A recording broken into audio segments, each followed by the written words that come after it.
All right, welcome back to the interview area. We're here with Barry Henson. So Barry, you qualified for this championship 7 days ago back in New Jersey. Since then, your story's gone national. What's this past week been like for you? Definitely new. It's been a bit of a whirlwind. I was telling my team this week that it's kind of like been having the lead for like 7 days straight. So haven't been sleeping that good. Obviously, the attention's been amazing. I'm very blessed, very humbled, and honored to be here at the U.S. Open for my first major championship. So it's a bit of a home game for you here in LA. Will you have a crew of friends and family coming up from Palm Springs? I think the Hensonator Nation, I believe you call them.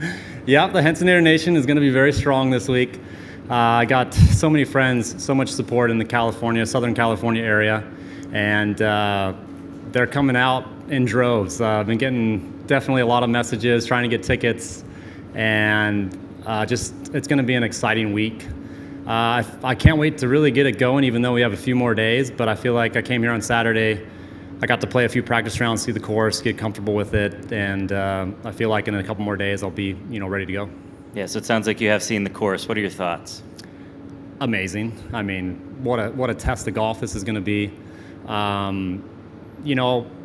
Like this golf course sitting in the middle of LA, you don't realize how many undulations there are in the riverbeds and how natural it is. And it tests, every major championship is going to test all aspects of your game, but this week, definitely as the course starts to dry up and get firm and fast, which I think the USGA wants to do, then it's going to be very difficult to get the ball close and very difficult to make some birdies out there. But we'll see. We'll see how it goes. Not knowing what to expect, I'm trying to prepare the best I can. And yeah, let's go. Yeah, and you told us last Monday you're not coming here just to make the cut, but to compete. So what about a U.S. Open setup fits your style? I'm a grinder. I've been doing this for 20-something years, so I feel like I have that type of mentality. I like, I make a lot of pars. I can get up and down from the trash can. I like to, I don't get down on myself and just enjoy, what the course gives me. And I know it's going to be difficult. I know I'm going to get in some tough situations this week, but if I can handle it good and just, stick with what I do best and grind and make those par putts that are going to be key, then, I think I should have a pretty good week. I will open up for questions.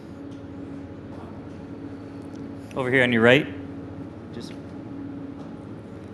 Timothy Parker, Spectrum News 1. What does it mean for you to be playing pretty much at home? And this is the first time the U.S. Open has been here in 70 years. So the combination of those two things, how do you feel about this being your first U.S. Open? And it's kind of like a homecoming for L.A. too. That's a great question, Tim. And I've had two goals, like lifelong goals in my career in golf. And one was to play a tournament at St. Andrews. And I've played the Dunhill Links twice. So I've accomplished that goal. Another goal was to play a major championship at Pebble Beach. And this was never in the rotation, so I never really gave it that much thought. So to play a major in California, but even closer to where I grew up in Southern California, it's just a dream come true, and I'm very humbled and I'm very blessed, and this is going to be an amazing experience for me and my team this week. Hello. When you qualified, what clubs were your strengths? What got you there? Like my tools, right? Yes. Yeah. Okay. My short game. I played Canoebrook. I thought it was going to be a putting contest, but they got the greens tricky. The wind picked up, and you had to play very strategic shots to not get out of position. And my short game saved me. I would say on the 27th hole, I got up and down for par, and that really calmed me down. And I rolled off a few birdies to kind of get myself to where I felt like I was clear. And I finished my round extremely strong, hitting some great tee shots, fairways and greens. But I would credit my short game, which I normally do, that qualified me for this U.S. Open. And what has your form been like over the last 2 months? Yeah, so I've had 6 weeks off. So I finished the International Series event on the Asian Tour in Vietnam, and I decided to take a 9-week break with the intent to get ready for US Open qualifying. I took a week in Cabo with my dad. I hadn't seen my dad in a while, and I spent a week with him, which was very nice. And then I got back to work with my trainer, Anthony Spain. I got back to the desert. We decided to try to lose a little bit of body fat just as a challenge, just to see if I can do it. I'm 43, and changed my diet and went 5 weeks really hard, all in preparation to get to the US Open. And Chris Walkie, my swing coach, we worked really hard on trying to dial in a few things.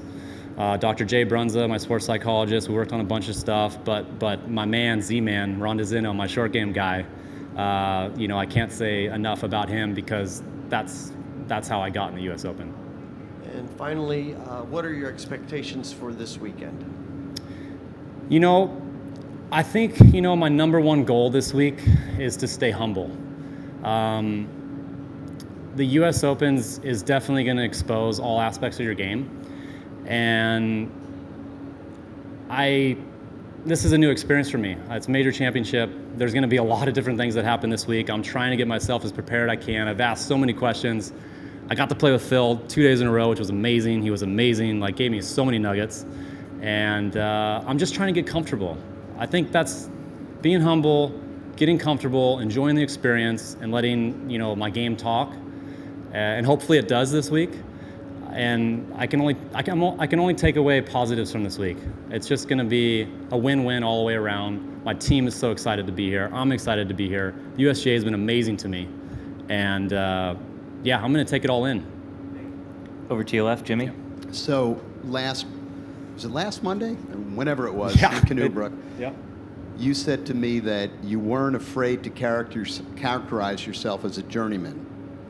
Can you describe your journey in golf? Give us a thumbnail sketch of where you've been, both literally and figuratively.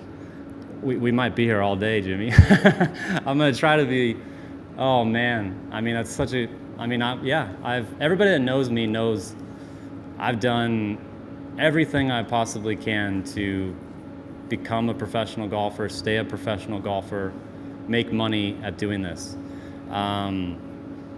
I started working at Marriott Shadow Ridge when I was 18 because I needed a place to play, I needed a place to practice, and that gave me the avenue to kind of hone my game.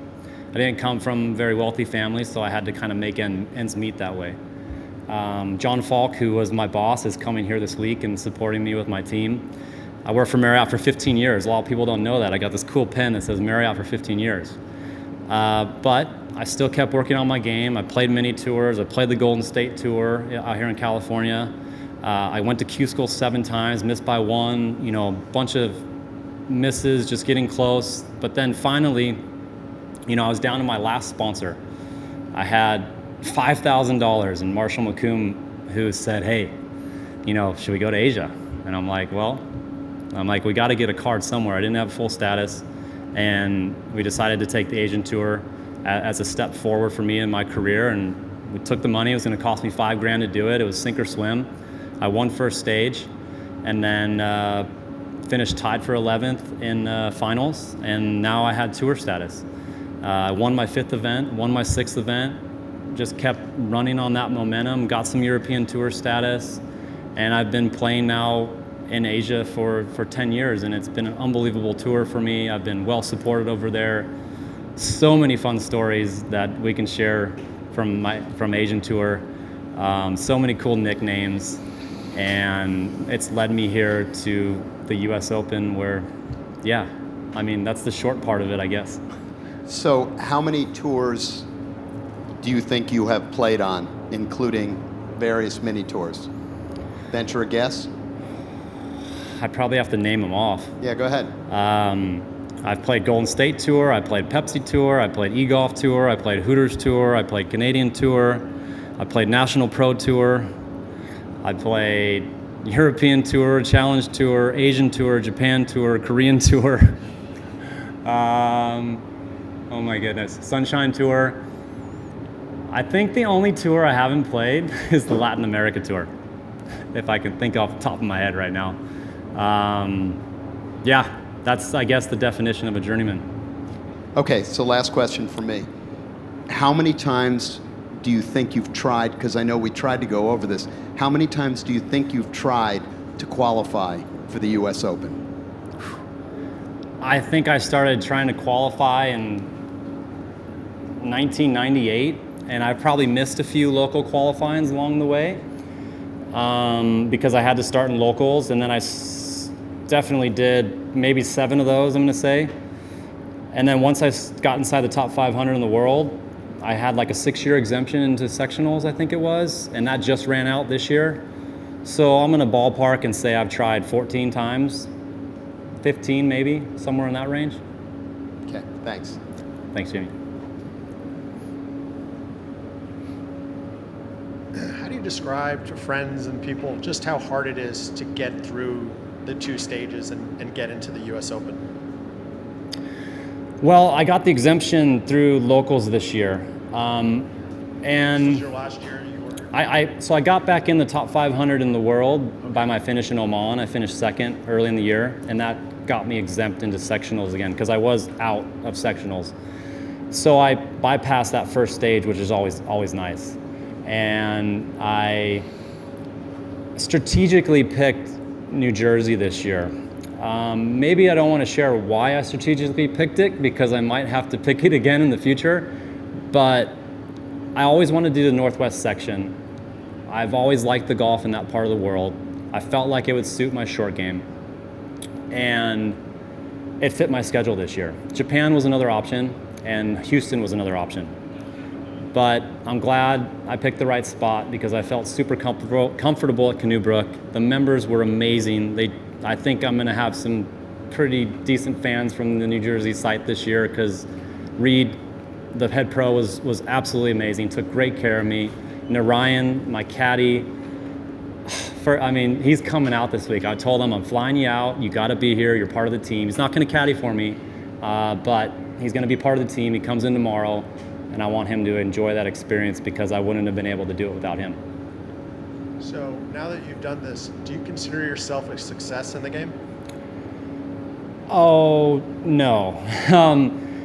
I would say after doing this, I gained a lot more confidence in my ability to qualify for these setups, U.S. sectionals, British Open qualifiers, maybe even, Korn Ferry or European Tour. But I feel like my game is improving every year, and I feel like I have a lot more in store down the road as I continue to stay healthy, which I've done incredibly well with Anthony. And I feel like I'm kind of starting my journey. I don't know, it sounds weird, 43, starting your journey, but I've never given up. I've always tried to get 1% better. That's kind of been our motto. And that's the road I'm on right now, and it just happened a little bit later, and we're just going to keep going until I can't go anymore. Yeah, why have you not given up? A lot of people, told me that I couldn't make it. They said I'm not good enough, and I've had that a lot as a young kid, and I think that put a fire in my belly. That just made me work harder. I've been known to have a pretty strong work ethic, and I think that fire in my belly got me going, and I see myself getting better. I told myself in college, hey, if I'm not seeing improvement in my game, I'm going to do something else.